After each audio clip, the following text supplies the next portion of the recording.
Olá, seja bem-vindo ao meu canal, aqui quem fala é o Eduardo.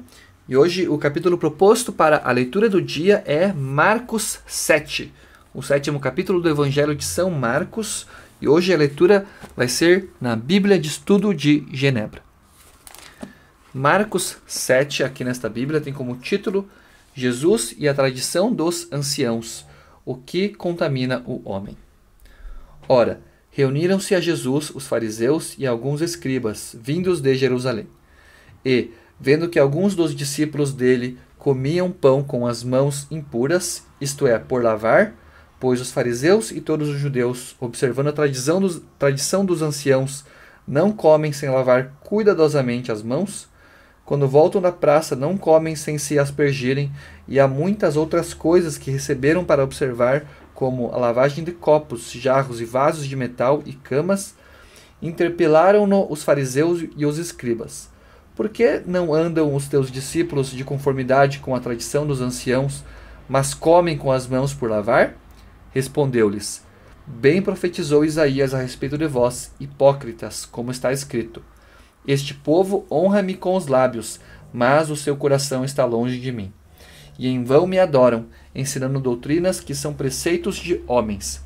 Negligenciando o mandamento de Deus, guardais a tradição dos homens. E disse-lhes ainda: Jeitosamente rejeitais o preceito de Deus, para guardardes a vossa própria tradição. Pois Moisés disse: Honra a teu pai e a tua mãe, e quem maldisser a seu pai ou a sua mãe seja punido de morte. Vós, porém, dizeis: Se um homem disser a seu pai ou a sua mãe: Aquilo que poderia se aproveitar de mim é corbã, isto é, oferta para o Senhor, então o dispensais de fazer qualquer coisa em favor de seu pai ou de sua mãe, invalidando a palavra de Deus pela vossa própria tradição, que vós mesmos transmitistes. E fazeis muitas outras coisas semelhantes. Convocando ele de novo a multidão, disse-lhes: Ouvi-me todos e entendei. Nada há fora do homem que, entrando nele, o possa contaminar, mas o que sai do homem é que o contamina. Se alguém tem ouvidos para ouvir, ouça.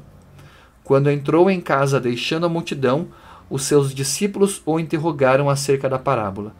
Então lhes disse: Assim vós também não entendeis? Não compreendeis que tudo o que de fora entra no homem não o pode contaminar, porque não lhe entra no coração, mas no ventre, e sai para lugar escuso? E assim considerou ele puros todos os alimentos. E dizia: O que sai do homem, isso é o que o contamina.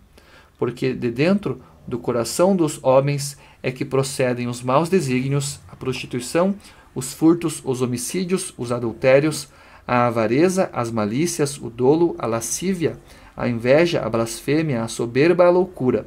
Ora, todos estes males vêm de dentro e contamina o homem. A mulher cirofenícia, versículo 24. Levantando-se, partiu dali para as terras de Tiro e Sidom. Tendo entrado numa casa, queria que ninguém o soubesse. No entanto, não pôde ocultar-se, porque uma mulher, cuja filhinha estava possessa de espírito imundo, tendo ouvido a respeito dele, veio e prostrou-se-lhe aos pés.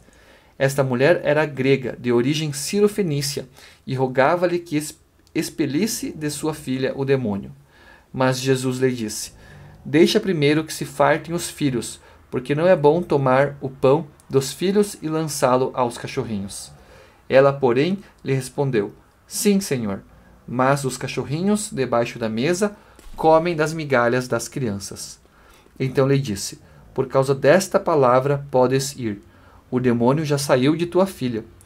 Voltando ela para casa, achou a menina sobre a cama, pois o demônio a deixara. A cura de um surdo e gago. De novo, se retirou das terras de Tiro e foi por Sidom até ao mar da Galileia, através do território de Decápolis. Então lhe trouxeram um surdo e gago e lhe suplicaram que impusesse as mãos sobre ele. Jesus, tirando-o da multidão, à parte, pôs-lhe os dedos nos ouvidos e lhe tocou a língua com saliva. Depois, erguendo os olhos ao céu, suspirou e disse: Efatá, que quer dizer abre-te.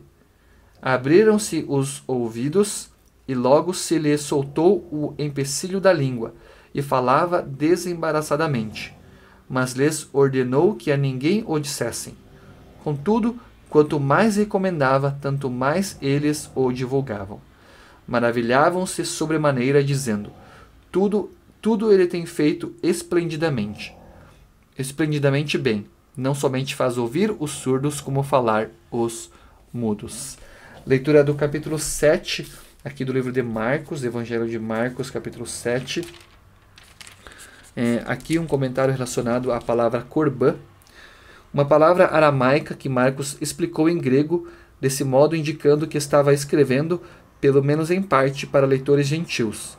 Jesus estava se referindo à tradição que efetivamente anulava o mandamento para honrar os pais, por meio de um simples voto no qual entregava todo o seu dinheiro para o templo, que não era necessariamente cumprido posteriormente. A pessoa poderia se esquivar da responsabilidade de sustentar os seus pais. Outros comentários aqui separados. O primeiro deles na Bíblia de Estudo a Mensagem diz que o Evangelho de Marcos é cheio de ação. Quase todos os movimentos são ações, não palavras. Encontramos aqui muitos relatos de milagres e entre eles existe a preferência por milagres de cura. Neste pequeno livro estão registrados 13 milagres de cura, 12 realizados a judeus e 1 a um gentil. Os milagres estão registrados por duas razões. A primeira porque tem valor histórico. Eles nos informam o que o homem Jesus fez. A segunda porque tem valor de revelação, pois nos ensinam algo a respeito do governo redentor de Cristo. São janelas pelas quais as coisas são feitas no reino de Deus, o lugar onde tudo é feito como deve ser. São vislumbres do reino.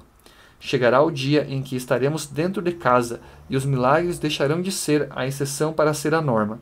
O que hoje chamamos de milagre é simplesmente um reflexo do governo perfeito de Deus. E aqui, na Bíblia de Estudo NTLH, o comentário relacionado aos versículos 1 ao 13 diz que nessa discussão com os líderes religiosos, Jesus trata da pureza ritual ou religiosa, que era um assunto muito importante para os judeus de seu tempo. Afinal, os fariseus pensavam que a vinda do reino de Deus dependia do cumprimento total dessas leis de pureza.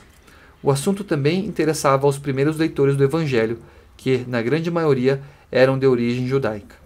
A pergunta que esses cristãos faziam era se a lei de Moisés, que estava escrita, e as tradições dos antigos mestres, que eram conhecidas apenas de memória, ainda tinham valor para eles.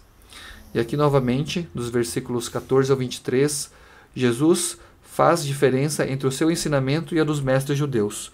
O que torna a pessoa impura não é comida considerada impura, como eles ensinavam, mas pensamentos, desejos e conduta que fazem mal aos outros. Essa daqui então foi a leitura